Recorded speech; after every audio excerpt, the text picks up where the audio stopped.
Hello, my name is Jeremy Cree. I live in South Australia and I am currently building a small house slash studio out of mud. So the building material that I am using is not just mud. The building material is called Cobb. It is a mixture of clay, sand and straw. It's mixed together wet and then applied to the building while it is still wet.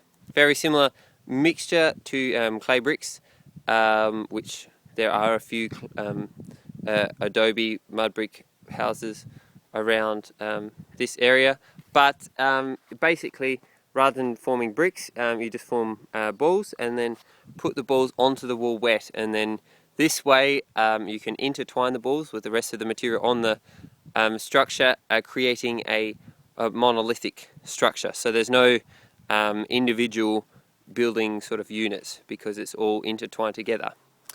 Yeah, so basically I started building this house during my gap year, so after year 12, and it really didn't take too long. I don't know, sort of working on it for maybe three months, but I wasn't working on it constantly. There were 3 weeks that I did work on it last year during about January last year, so about this time sort of last year, and I was able to make a lot of progress in a short amount of time working on it like intensely, so starting early in the morning and finishing sort of late-ish at night. So yeah, it's not slow, it is labor intensive, but yeah, it can be done quite quickly, and of course it all depends on your design and how thick your walls are and everything. Anyway, so I just thought I'd do a quick rundown of the house for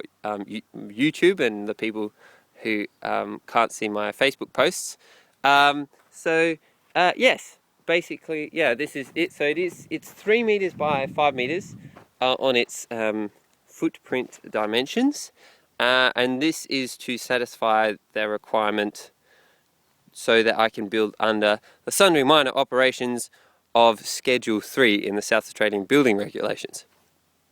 Yeah, and this basically allows me to do whatever I want, so long as I build within that size. So the span of the arches, the span of the members is not larger than 3 meters. I think that's right. Yes, and that's why I've got it 3 by 5.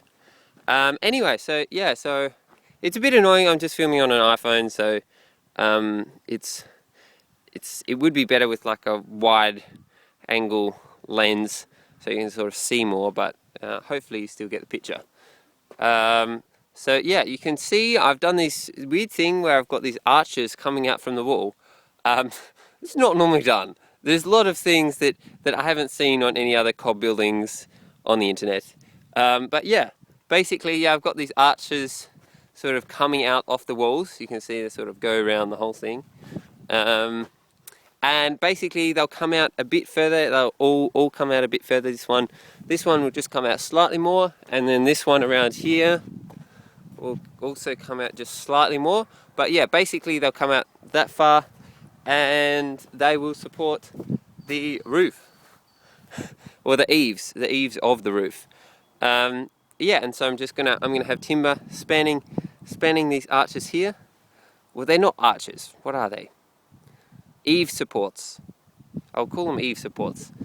Yeah, so I have timber going from one to the other, and then on top of that, then I'll just have some plastic, and then I'll have dirt. So yes, a green roof, which is really cool. Yeah, basically lots of these things I've done because it's cheaper, and they're also cool. So it's cheaper. Like otherwise, I'd have to get hold of a heap of timber, and why not try and build them out of mud? So yeah, but they all seem to be extremely strong, and like I can stand on them and they won't fall down. Even these thinner ones by the door. So this one here, I've put my whole weight on here just before I built this section. Put my whole weight on there and it doesn't fall down. So it's, yeah, promising. So yeah, you can see this is the doorway. Again, no lintel. There's no lintels in this building. Lintels are not very good. Why use lintels when you can have arches? Now you can see these. Hopefully you can see these things here. These are parts of the hinges for the door. So I forged these. I do a bit of blacksmithing as well. So I forged these, and yeah, obviously there's another collar sort of that fits in there. That's part of the door, and so they're embedded right into the cob, so they're not going to move anywhere. And so there's big pieces of metal that go back that way, and then a big strip sort of down here, and so that's all nicely embedded in the wall, so that when the door hangs off of this hinge, it's pulling on this whole cob sort of section here. So it's quite a lot, so it's not going to move. Yes. What else? I'll just go in. Yeah, I've got these nice sort of bay windows here with a table desk. So yeah, again, just made out of cob, just comes out a bit. I'd like to bring it out a bit further, but I'll probably do that when I also do the surface sort of on the top, because yeah, it's quite thin, and that's the hard thing. The only hard thing that I found with building with cob is that because it dries out so quickly here, sometimes it's hard to join courses together. So yeah, so there's a few methods around that, like just using bamboo shoved into the cob, and also just doing I think it's called ribbon bones or something, ribbon backbone or something, and basically you make a sort of spine along the wall so that the next course has something to rub onto. Yeah, so nice bottles here. Now yeah, you can see very simple sort of windows here, and so I'm not too sure how I'm going to fill them afterwards, because I didn't really think about putting in some holes to attach doors or something, but I'll sort something out. Yes. Now if I pan up, you can see these. So these are arches made out of cob, and they will support the roof. So I can put my whole weight on those arches. So I hung off this one just before, just putting just sort of a chin up sort of thing. So it can hold my whole weight just at the crown. So I don't think there'll be any problem holding a dirt roof, which will not quite weigh as much as me. Well, it will. Obviously, overall, it will weigh more than I weigh, but the pressure on that top crown will be less than my whole weight. Yes, that's right. I think that's right. I think that is right. Yeah, so I've got another arch that's going to go in here, and then these ones here are going to come up and join this one here. So because I've got this window here, this wall is a bit thinner. I made this wall up here a bit thinner, and so I thought I'd also have these arches sort of tying this back into this arch here, because otherwise I'd be quite concerned that the weight of these is just going to rip the whole top section off this wall here, because obviously these will come out a bit more, and so I thought tying them back into that top arch will hold them in place a bit more. So that's cool. You can see this hole here. This is for a chimney for a rocket mass heater. So the chimney goes up and then through the wall and then up alongside, about up to there. So I think that will be good, and help to give it a bit more draw, to pull it through, to pull the exhaust gases through a bench that will go around here. So it's pretty small compared to other rocket mass heaters. So I think we should be alright.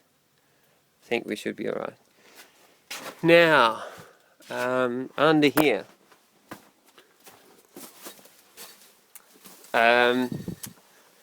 it's very hard to see, sorry, with that fish-eyed lens, but we have another cob arch here, so a proper arch, and then another one on the other side, like that, and a cool shelf, and between these two arches we have a vaulted ceiling. So it's pretty cool. I thought it was cool. Yeah, basically all I did, I made this arch first, and then this one after, and then once they dried out well, then I just slowly worked my way going across this way, just with Cobb. No supports. None of the arches have had any supports, like from underneath, holding them up while they're drying. I did include some bamboo to, again, like I said before, attach the courses together. Because obviously this isn't all made in one day. It's made over, I think I made that one over a week, or I think just a week, which isn't really that long. And I was doing other things, but you've got to let it make parts and then let it dry out for a bit. Yeah, and so just the bamboo going up to join these courses together. Yeah, so the vaulted ceiling, it does, yeah. Hopefully you can sort of see from the video, it goes across this way. So there's this arch here, and then there's also an arch that goes back like this. I've also got these lathed pieces in here, so I've got just glass, just a pane of glass that I cut myself, and I think it wasn't very well cut, and there was a chip on the corner or something, and you just bury it in the Cobb. Pretty easy. If I ever needed to replace it, yeah, you sort of have to wet down the Cobb around it and then take it out and then put a new piece in. And some people have done that before, but I think if it broke, if it cracked, if it's shattered, then I need to replace it all. But if it just cracked somewhere and there was a crack, or it broke into two pieces or something, then I just do a piece of Cobb that just goes across and covers the crack. Yeah, so currently the house has cost $16, and that was for one bottle of Aquadeer for the door. Actually, was it 2 bottles of Aquadeer? Can't remember. Yeah, and the door's not even on here at the moment. So now the reason why it is so cheap is because I've got the dirt right from that hole there, and we also have a truck around the corner with a spray tank with water in it. So we've got our own water, and there's dirt is just there, and we also have a backhoe which I can use. So technically, if you include those things, obviously it's a bit more.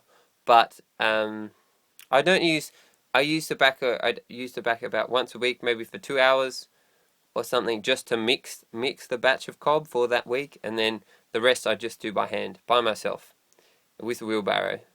Yeah, so it's not too bad. I'm sure there would be ways. You could do it without a backhoe, but obviously it makes it a whole lot easier. Yeah, and so that's just to mix up the Cobb. So I dig up some soil from the bottom of the hole. So it's obviously not topsoil, it's just beneath that, so it's sort of the subsoil, and then down even further, then you have almost pure-ish clay. And so you just grab some of that and just mix it in with some water to get it all wet and nice and gooey, and then you just put some straw in and mix that in too, and then that's it, basically it. And then you dig it out, and then make it into small balls, then chuck it in the wheelbarrow, then bring it over here. Yeah, so that's cool. So the vaulted ceiling and that shelf, and so you can see from the shelf how thick the walls are. So I put my hand here, you can see here. Now, how long is that? It's probably about 30 centimeters at least. It goes into the wall, and same with these windows here. And then the wall has about an extra 15 centimeters on there too. 15, or maybe it's actually 20. No, it should be. Yeah, I think there were about 600 right at the base, the walls. Ow! This is why you're not meant to leave pieces of timber lying around construction sites. Okay. Yeah, so the cool eaves, we'll just climb up here.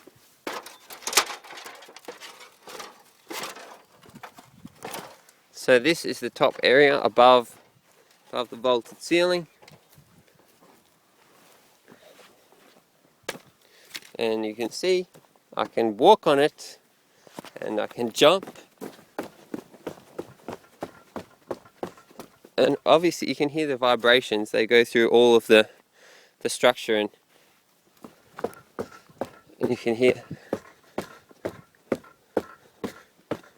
the spirit level moving. So yeah, that's cool.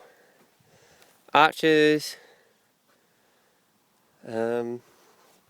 What else? So yeah, I plan to have some windows in here, some more windows, and I have included some holes to put hinges for these ones. And then I also have some shelves here. Then I'll build up this wall about to the same height of this one. So this will be an area for a bed.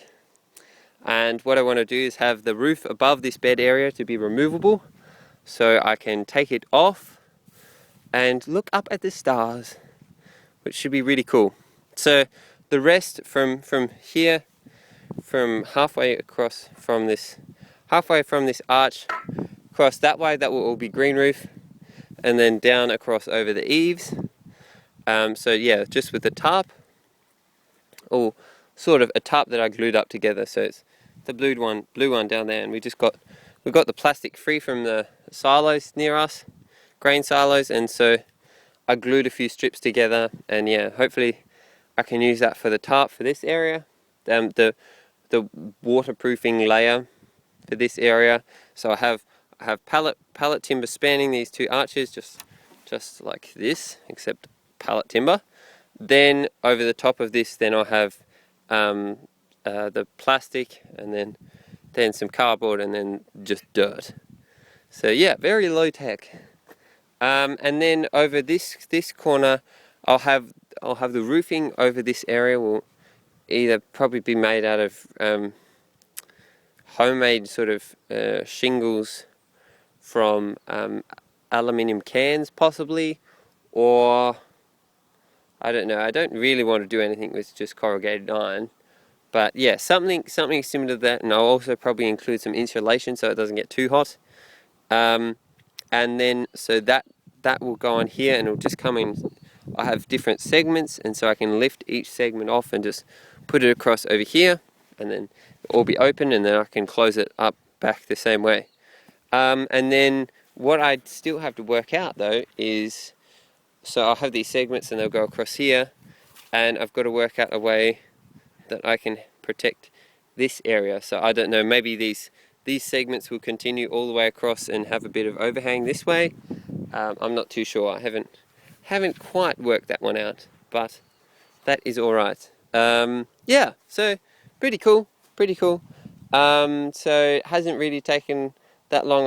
This is my first week back working on the house for almost a year, because I went to uni last year, and yeah, it's going pretty well. So just in a few days I sort of done this section here. I don't know whether you can see it's a slightly different color, so it's the equivalent of 2 days work, all of that there. So yeah, it is pretty quick, and depending on the size of the walls and everything. So yes, so hopefully I'll produce a more professional video sometime in the future once it's all done. But yeah, just to give you a preview of my house. Yeah, like I said before, I think lots of the things that I've done here haven't really been done anywhere else, well, at least published, well, not published, but like put online from anywhere else on the internet. Yeah, I haven't seen anything with the Cobb eaves sort of thing. Obviously that one is the most scariest, because you can see how much material is on there, and it's just hanging off of this part here. But I think it is very well attached on here. It's all done. It's not, obviously you don't just have a few sticks poking out and then just slowly build this up. Obviously it's all done in sections, and so that starting piece there is not just that starting piece. That is all was laid at the same time as all of the cob back here. So that's really tied back in this way. So it's really got something to grab onto, and then same with the subsequent lays. They're all tied back. This top one here is probably just a dodgy one because what I had done is it was just starting to become on starting to be on too much of a slope. So you can see, I don't know whether you can see the old where the old cob was. It was going down like this, and really it's I find it much more ideal to be building sort of flat. And so I just added this wet segment in here that just previous an hour ago or something, just so I can build this section up so it's slightly more level. Yeah, so that's all right. Yeah, so hopefully I'll be done cobbing maybe by next Friday. That would be good. So that's just 1 week away. Yes, I think that's about it. Thank you for watching.